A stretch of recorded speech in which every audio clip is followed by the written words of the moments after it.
This is the most profitable and sustainable way to grow your business that I have found.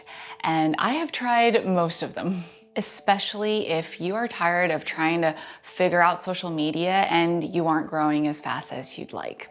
Plus, it isn't nearly as technical as most people make it out to be.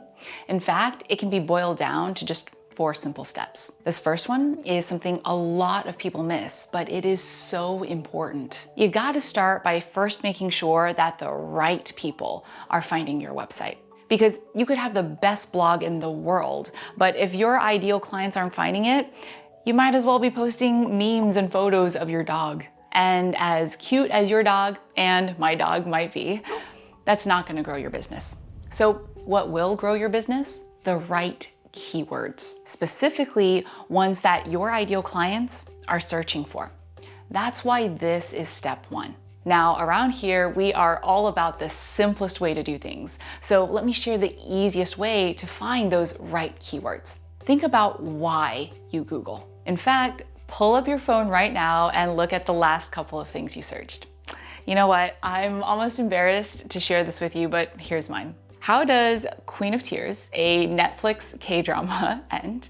And quick workouts for busy people. You're likely trying to answer a question or solve a problem. So now you're gonna take the same concept and flip it back to your ideal client.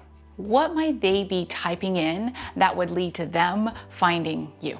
For example, if you are a health coach, this might be holistic food plan or how to cut sugar. But you also want to be careful because when it comes to blogging, size does matter. If you type in a keyword you're thinking of using and the first page results are all big websites like the New York Times, then you're going to want to find a less competitive keyword so that it's easier for you to stand out. Now, keywords are so important that there's one more thing you also want to do, and that's to make sure that you absolutely have the right keywords that your ideal clients are searching for. And you're going to do that by checking the search volume of your keywords with tools like Google Keywords Planner, Ahrefs, or SEMrush. This way, you know that your work is not going to waste because then you're going to be able to use those keywords to craft your blog articles so that the next time your ideal client searches for that topic, your website starts popping up.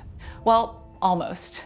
And I say that because even if you have the perfect keyword strategy, first-time bloggers are up against a big obstacle. And that is that the search engine just doesn't trust you yet. So it's not gonna recommend you right away. The good news is you can build that trust with backlinks. If this is new lingo for you, it is simply other websites linking back to yours. It's kind of like a popularity contest, although I promise it's not nearly as bad as high school. And for the record, I was not popular back then. Former orchestra nerd right here. With backlinks, it's actually really simple. Let me give you an example. I was quoted in this article on the Bloomberg website. Google sees that Bloomberg linked to my website and thinks, hey, Bloomberg is pretty popular. If they think Luisa's worth linking to, Luisa must have some cred too. And because of that, Google boosts my site up the ranks. In the same way, you can get quoted in articles by helping out journalists. And you don't need to have an in on speed dial either. One of the simplest ways to connect with journalists is this tool called Connectively, which does just that. It connects you with journalists. And it does have a free tier, which is all you need to get started. But my favorite way to establish trust, and it's what I did personally when I first started out, is podcast interviews. Because not only is it a great way to get those backlinks, but you're also creating amazing content in the process. All you have to do is research podcasts where the listeners would appreciate what you have to share, and then pitch what you could give value on to the podcast host. But if this kind of outreach makes you feel cringy, I want to speak to that for a second. If you put yourself in a podcast host's shoes, content creation is hard.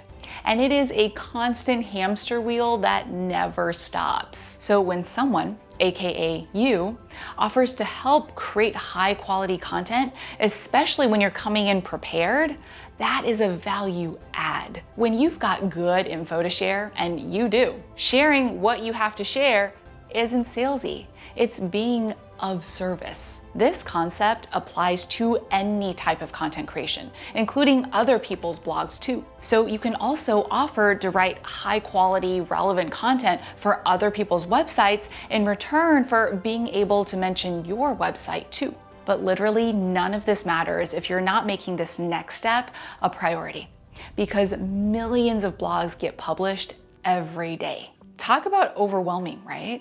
Seriously, how can you stand out amongst all that noise? That's why a lot of people, actually most people, blog but don't see any results. But I believe that if you are gonna do something, do your best and make it worth your while. Which is why I created a free masterclass on the simplest blogging system to make sure that you are actually getting the results you want from your blog. I love this system because you do not have to burn yourself out trying to create a ton of blog posts every day. In fact, all you really need is just one blog post a month.